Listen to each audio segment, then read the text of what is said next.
वह केवल एक पेंसिल से गर्दन पर हुए वार को रोक पाया।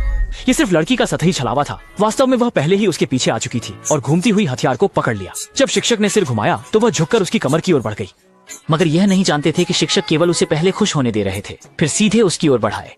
सिर्फ एक सिर झुकाने से चेहरे के नजदीक वाले बड़े हमले से बच गया और फिर उंगली से पेन कैप निकालकर सटीकता से उसकी आंख पर मारा। जब उसकी आंखें धुंधली हो गईं, एक फुर्ती से उसके पीछे पहुंचकर उसकी गर्दन को पकड़ लिया और घातक वार किया। इस शानदार हत्याकांड ने सभी छात्रों को खुशी से झूमने पर मजबूर कर दिया। असल में महिला विशेष रूप से पे वह हत्यारों के संगठन को प्रशिक्षण देने वाली शिक्षक थी, पर वह लड़ाइयों से थक चुकी थी, इसलिए उसने अपनी पहचान छिपा ली और एक साधारण व्यक्ति का जीवन जीने लगी और अपने वर्तमान पति से मिली। लेकिन उसे नहीं पता था कि उसका पति भी एक अंडरवर्ल्ड डॉन है, पहले से ही संन्यास ले चुके। महिला ने अपने प्रिय पति के लिए फिर से माफिया के संघर्षों में शामिल होना पड़ा।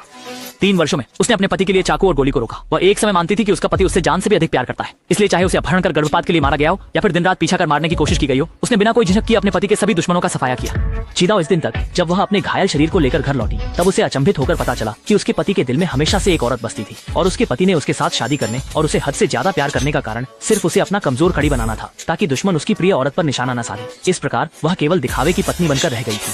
सच्चाई जानकर औरत का दिल चकनाचूर हो गया। पता चला कि पति के साथ उनकी पहचान की शुरुआत ही एक धोखा था। पति द्वारा आयोजित नाटकीय हीरो द्वारा बचाव में औरत जल्दी से पति की मोहब्बत में खो गई। भले ही पता था कि उससे शादी करने पर कई खतरों का सामना करना पड़ेगा, फिर भी उसने बिना संकोच उसके शादी के प्रस्ताव को स्वीकार किया। 3 सालों में उसने अपने पति के लिए 5 बार अपहरण झेला, 3 बार उसके लिए खंजर और 2 बार गोलियां झेली, लेकिन सोचा भी नहीं था कि वह सिर्फ एक टी-शोभा की वस्तु थी। निराश होकर महिला ने कभी के हत्यारे संगठन का फोन लगाया, 3 दिनों के भीतर उसकी पहचान बंद करने की मांग की और उस सफेद रोशनी की पूरी जानकारी निकालने के लिए कहा। वह चाहती थी कि वे भारी कीमत चुकाएं। बहुत जल्द संगठन ने उस सफेद चांद के सोशल मीडिया अकाउंट का पता लगा लिया और जब सफेद चांद के पेंग्युकॉन में उस पुराने नोटबुक को देखा तो महिला को तुरंत वह लोहे का डिब्बा याद आया जिसे उसका पति कभी छूने नहीं देता था। उसने लोहे के डिब्बे को निकालकर खोला। अंदर सच में एक ऐसा नोटबुक था जो बिल्कुल सफेद चांदी जैसा ही था।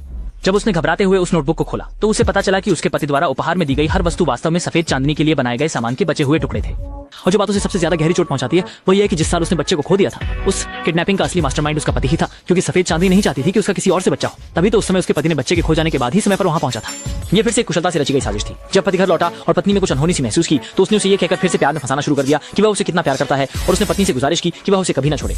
महिला जानती थी कि उसका पति उसे छोड़ने से नहीं रोक रहा है, बल्कि उसके जाने के बाद सारी खतरा उसकी श्वेत प्रेमिका पर आ पड़ेगा। इसके बाद महिला ने चुपचाप बगीचे के गमले में एक सुनने वाला उपकरण रख दिया। रात को जब पति को श्वेत प्रेमिका का फोन आया तो उसने तुरंत बहाना बनाया कि कंपनी में कुछ काम है और उसे बाहर जाना पड़ेगा।